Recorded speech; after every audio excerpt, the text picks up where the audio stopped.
Krishnamacharya was really the pioneer of what we now call accessible yoga.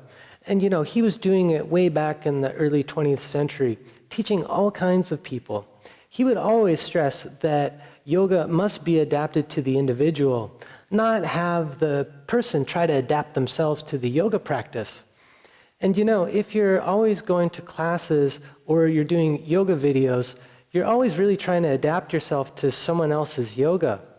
So when you're designing your own practice, it's really helpful if you understand how to adapt each posture to meet your own needs and limitations. So in this section, I just want to share with you some of the tips that I've discovered along the way of my own yoga journey. Now, when I think about adapting a posture, what I think about is first trying to try to understand the medicine of the posture.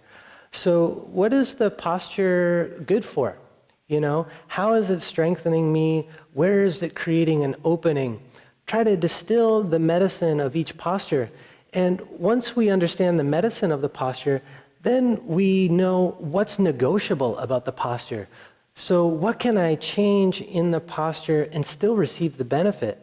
And I've found that there's really almost no posture that you can't adapt in some way in order to extract the benefit from it. You're really only limited by your creativity. And Krishnamacharya, even when he was in his mid-90s and he fell and broke his hip, he still did his daily yoga practice. And there are photos of him having set up a system of ropes and pulleys all around his bed so that he could use those to move his body and overcome his limitations. As long as you're incorporating those principles into your practice, it really doesn't matter what kind of movement you're doing. You're still going to receive the benefits of integrating movement, breath, and awareness. Krishnamacharya said this great thing. He said that if you can breathe and move one little finger, you can do yoga. So in this video, I want to go through some of the postures that I find most commonly need to be adapted for people who I meet in classes and in one-to-one, and postures that I've learned to adapt for myself as I age or go through different injuries or whatever. So hopefully by doing that, it will show you that there's a way to really distill the essence of the posture, to maintain the medicine of the posture while adapting it in some way, and really only being limited by your own creativity. And this is a really essential part of the art of yoga, is how to find your own way of practicing, a way that works for you, that is unique to you, so that you're not trying to adapt yourself to someone else's yoga. You're adapting the yoga to yourself. Okay. Let's take a little time to explore some of the ways that we can adapt postures to accommodate any kind of limitation. So the first thing that we want to do is to understand what the benefits of the posture are. Like, what's the medicine of the posture? And then we want to look at what is optional about the posture. So what can I change about the posture and still receive its benefits? Right? So I want to look at maybe some of the postures that I find have to be adapted most often. And so one of the most common vinyasas that we do is a standing forward bend. Often it's taught in a way where people are telling you to keep your legs straight. In Bikram yoga, there's even this command to push the knee back, like really lock out your knees. And I recommend always keeping your knees bent in any posture, because that way we're not putting all of the stress on the joints. We're asking the muscles to engage to create stability and support. So always at least a little bit of a bend in the knees, no matter what you're doing, but especially in the forward bend. Because really the medicine of the forward bend is the stretch in the lower back through the butt and upper hamstrings. That's really what we're accessing here. There's other ways to really stretch the legs that are a lot safer. So for instance, sitting down or lying on our back, we can really straighten the legs without any kind of fear or concern about hurting ourselves because we're not bearing weight. So when doing a standing forward bend, I recommend always bending the knees, and the tighter your hamstrings, hips, or low back are, the more you accommodate by bending your knees. Okay? So let's just try a couple breaths moving in and out of the forward bend just to explore, just so you can start to realize what the benefits of that practice are and how to adapt it to your needs. So begin standing, have your feet about hips distance apart, tune into the rhythm of your breath.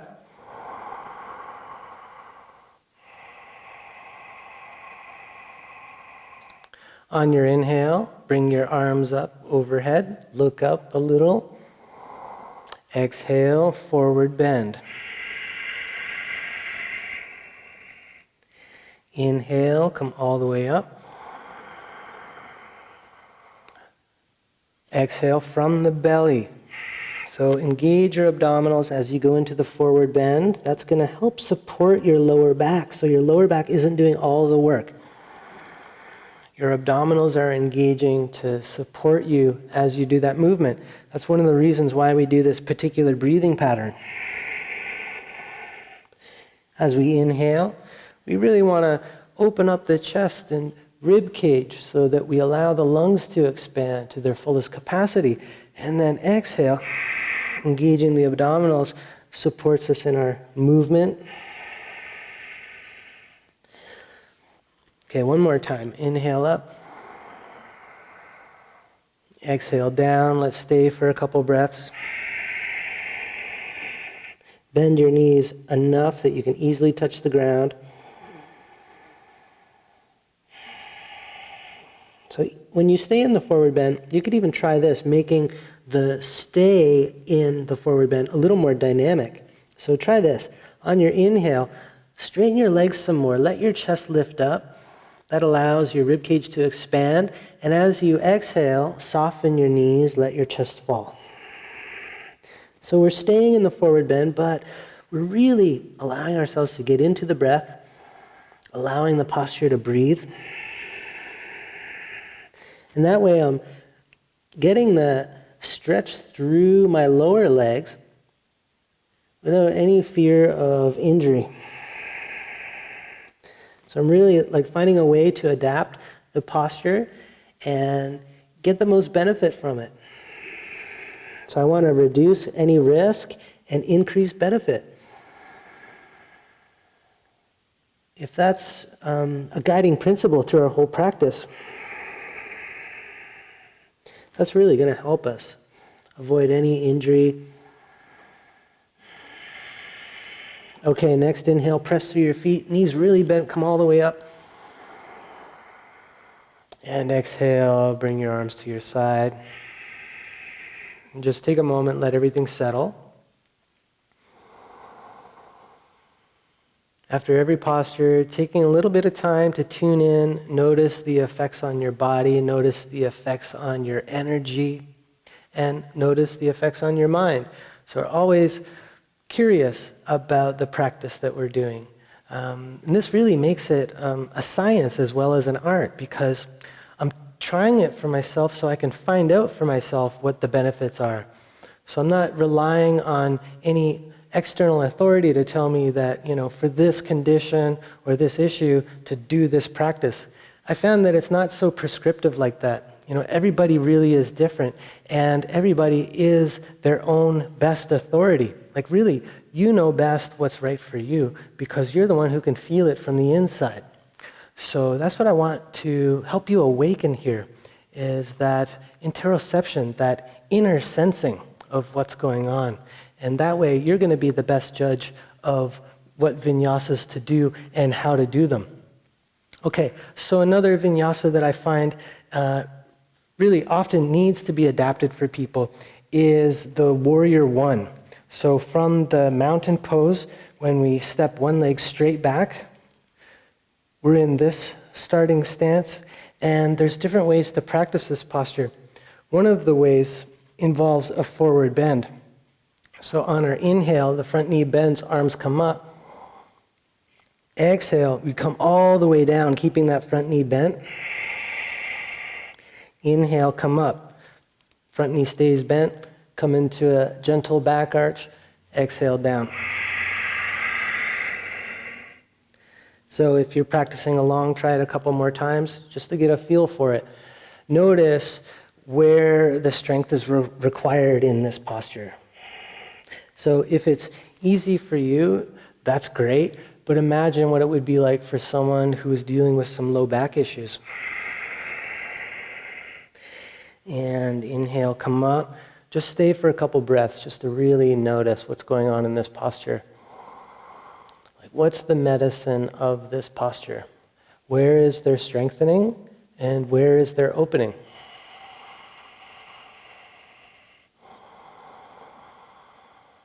Okay, and then on your exhale, release your arms. Step forward back to mountain pose. And take a moment just noticing what the effects of the posture are. You know, I feel uneven right now. One side feels more open, even a little longer than the other. So this is why we always do asymmetric postures on each side. So whatever leg you just step back the other leg. And we're going to do the posture again the same way. Now, if it didn't work for you to do that forward bend, just pause. Don't do any practice. Just watch, and then I'll show you how to adapt the posture. So if you're practicing, inhale, arms up, front knee bends. Exhale, come all the way down. Really making sure to engage the abdominals, support your low back.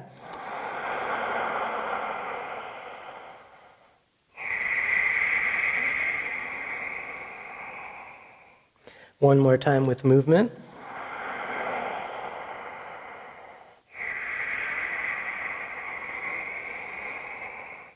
And then inhale, come up and stay for 2 or 3 breaths.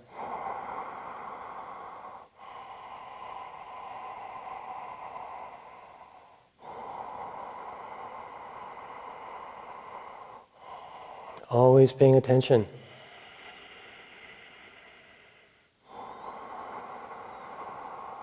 On your next exhale, release the pose. You can step back. Okay, check in. Notice where you feel any tension. So I notice a little tension in my low back. We're definitely going into a back arch in that warrior, even if you weren't doing the forward bend. So I would want to do a forward bend of some kind after that. But while we're here, let's explore some of the ways that we can adapt that posture. So if the final form of the posture is like this, one leg striding back, the front knee is bent, like already I can feel how this front leg is all about strengthening. The leg is like in a half squat position, so my quadriceps are engaged, my calf muscles are engaged, all of the stabilizing muscles around the knee are engaged. And then in this back leg, I feel a stretch through the whole front of my hip. I feel strengthening in my low back and butt. You know, so there's like this opening, strengthening in the back side, strengthening in the front leg. This is really, to me, the medicine of the Warrior One pose. It's like all about, it's like really strong in the legs, getting this beautiful opening through the hip. Everything else really, to me, is optional. So whether we have our arms up all the way, you know, or the arms out to the side, it's all optional because I'm still getting the main primary medicine of this pose. So let's look at a way to adapt it for someone who can't do the forward bend. So if you start in Tadasana, step one leg straight back, just like we were. You want to make sure that your feet are still hips distance so you're quite stable. And starting with the front leg straight, arms at your side. On your inhale, raise your arms up in front while you bend the front knee. So you're breathing into that final shape, and then exhale, bring your arms down, straighten your front knee. try that again a couple times. So, practicing this way, I'm getting the medicine of the posture, but I've removed the part that was problematic, that forward bend. So if I've got any kind of low back issues, I want to avoid that kind of strong forward bend.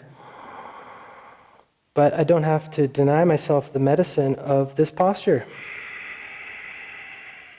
Now there's another way I can think of to adapt this posture.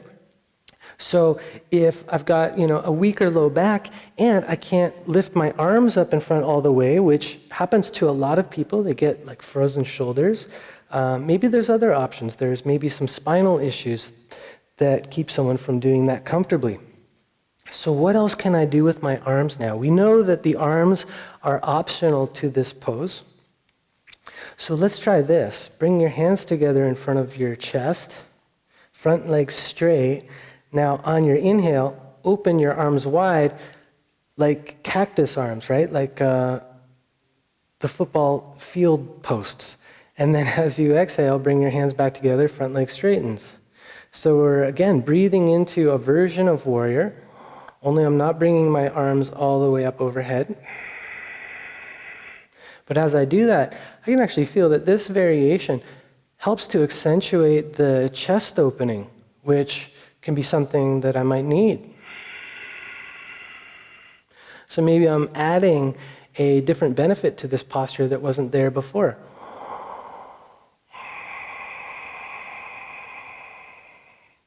Okay, and just step forward. And let's do the other side, just so we stay balanced. So stride your other leg straight back. And let's do this variation with the arms lifting up in front. On your inhale, arms come up, front knee bends. Exhale, arms come down. Do that 2 more times. Really focusing on linking the breath and the movement. The breath is steady. The movement follows the breath. Let's try the other variation with the cactus arms, so hands together in front of your chest. Inhale, open your arms, open your chest, front knee bends. Exhale, front leg straighten, hands together.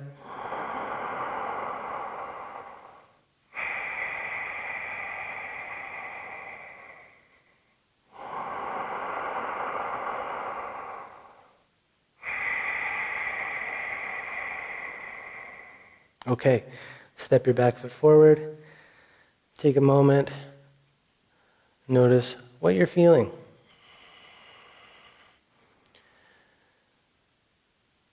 Now, we talked about the forward bend being like a universal counter pose. After doing warrior on both sides a number of times like that, I'm feeling some tension in the low back. So we could do a standing forward bend here, give ourselves that medicine, but I can think of another posture that's going to allow me to transition to the ground and give me the antidote to all that back bending. And that's downward facing dog, which, if you think of it, is like a half forward bend position. So I want to show you some other adaptations on the ground. I'm going to find a transition there while giving myself the medicine of the forward bend. Okay, so we start in mountain pose. See, once you really get into the art of yoga, you're going to find ways to link things together everywhere. And your practice is really going to become a moving meditation. You're going to find all these opportunities to link things together. Okay, from mountain pose. Inhale, the arms up. Exhale, forward bend. Hands to the floor, step back to down dog. Oh yeah, I can feel that medicine already. Let's try this. Inhale, bring your knees to the floor, lift your chest. So there's a gentle back arch there. And exhale, back in the down dog. That allows us to do a dynamic movement in and out of down dog.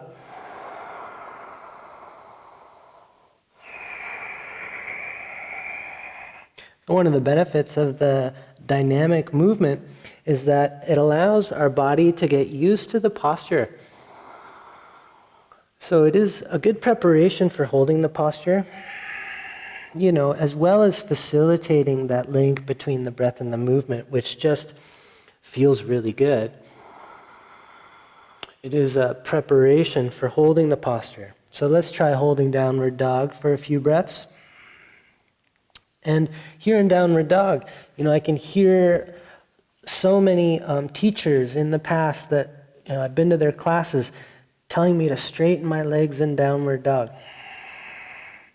Well, I can tell you from experience that dogs don't do this pose with straight legs. Dogs always bend their knees when they're doing this pose. Why? Because dogs know that the medicine of this pose is in the stretching of the spine. So learn from the masters, bend your knees a lot, push your hips up so your spine is nice and long, chest is dipping down. And next inhale, bring your knees down. And on your exhale, come into child pose. That really deep forward bend. So you can even see, as I'm taking you through this exploration of different ways to adapt asanas, there's always ways to link everything together and to work within the main template. So we started standing, we moved to a transition movement, downward dog, and then we came to the knees, ended up in child pose. So always finding ways to link things, always finding ways to facilitate flow. Okay, so what I wanted to show you is on the back, another posture that I find often has to be adapted for people. And that's the bridge pose. So come onto your back. And when you get there, bring your knees to your chest. Again, we've got that forward bend medicine. And for the bridge, bring your feet to the floor about hips distance, just like you do when you're standing. Have your arms at your side. So one variation that I really like in this pose is to bring my arms overhead as my hips lift up. So it's like this, arms at the side. On inhale, raise the arms up overhead, press through your feet, lift your hips, little pause, and then exhale, come down. Inhale, come up. Little pause and come down. Let's do that one more time if you can. If it's not comfortable, sit it out and exhale down. So one of the things that I find most commonly is people with shoulder stiffness have a hard time bringing their arms up right overhead, or because of some low back issues that they have, they want a little more support to lift the hips up. So for those folks, maybe the feet come a little wider and arms stay down. So arms at the side the whole time. And you might not lift as high actually. So if someone's got low back pain, you might just inhale, peel the hips up a little, and then exhale them down. So again, that's the primary medicine of this posture, is the stretching in the front of the hips, also the strengthening in the backside. And you'll notice that with most postures, there's this reciprocity. So on one side of the body, there'll be an opening, and on the other side of the body, there'll be a strengthening. So where there's opening, there's going to be strengthening somewhere, and vice versa. So that's another way to help someone get the bridge medicine, even if they have some limitations. And after the bridge, we want to counter pose. So bring your knees into your chest, give yourself a little squeeze.